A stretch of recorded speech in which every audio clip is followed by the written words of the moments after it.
Hi friends, my name is Jared. Well, recently I celebrated my 27th year performing magic professionally. 27 years.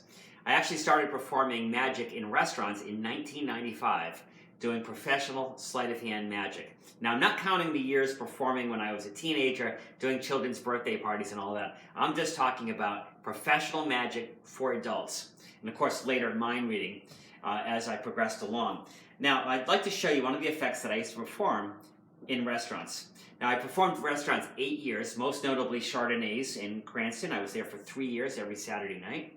You could stop by and see me. And what would happen is you'd place your food order with your server, and then, of course, I would show up at your table, and I would do a short set of maybe 5 to 8 minutes of sleight of hand magic.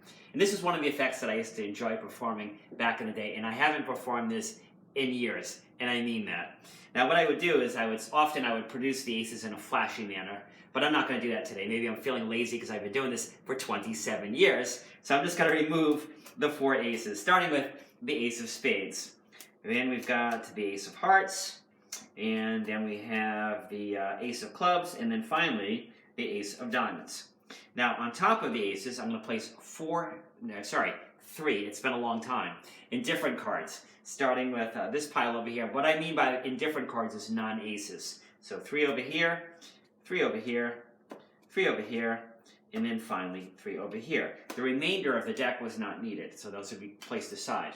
Now I'd ask somebody at the table to make a selection, either the spade pile, the heart pile, the club pile, or the diamond. It doesn't matter. Let's say they picked the hearts. Those cards would be isolated. By that I would mean I'd have them place their hand on it or sit on the card, so there's no way that I can manipulate those cards. I'll just leave them in frame.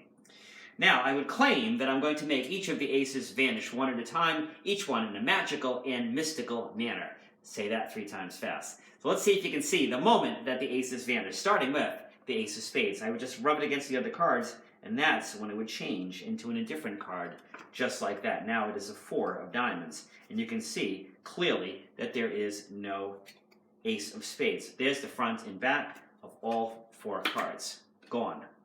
The next one to vanish was the ace of clubs. Now I would do the ace of clubs a little different. I'd leave the cards face down, and I would just insert the ace of clubs face up so you can keep track of it. It's right here. Now watch. If I just shake the cards, that's when the card turns over. That in itself is pretty good. But watch, if I just shake it again, that's when it vanishes. There is no ace of clubs. It's clearly vanished.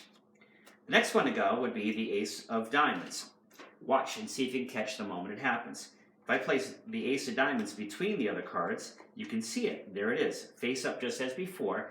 Now watch, it's the 3rd card from the top. But watch, when I just did that little move, that's when it changes to an indifferent card. Now it's the king of spades. And you can see front and back that every card is an indifferent card. There is no ace of diamonds. Where could they have gone?